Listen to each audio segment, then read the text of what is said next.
D'après la presse espagnole, la Liga aurait enfin validé l'inscription de Dani Olmo et de Pau Victor pour la seconde partie de saison. Le Barça attend désormais l'approbation de la fédération. En lisant tout et son contraire dans la presse espagnole, on ne savait plus trop où donner de la tête ces derniers jours dans le dossier Dani Olmo. Puis mardi, la Liga a publié un communiqué pour confirmer que l'international espagnol, et accessoirement Pau Victor, n'avait pas pu être inscrit pour la seconde partie de saison par le Barça. Le FC Barcelona n'a présenté aucune alternative qui, conformément à la réglementation de contrôle économique de la Liga, lui permette d'enregistrer n'importe quel joueur à partir du 2 janvier. En parallèle, la presse catalane assurait que le Barça se fixait jusqu'au 3 janvier, en l'occurrence aujourd'hui, pour inscrire ces deux joueurs grâce à la vente de places VIP du futur stade, environ 100 millions d'euros.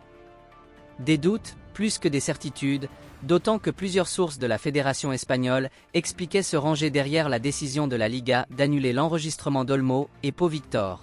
C'est le règlement et c'est le Barça qui aurait dû respecter les règles, expliquait-on en substance.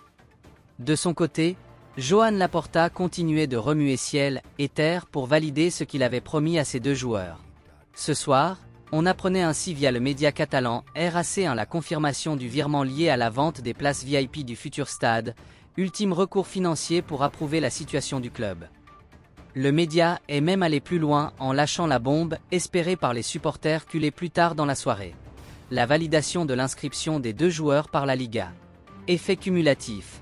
Cette somme permettrait aujourd'hui au Barça d'entrer dans les clous du 1h1, règle qui prévaut dans le football espagnol.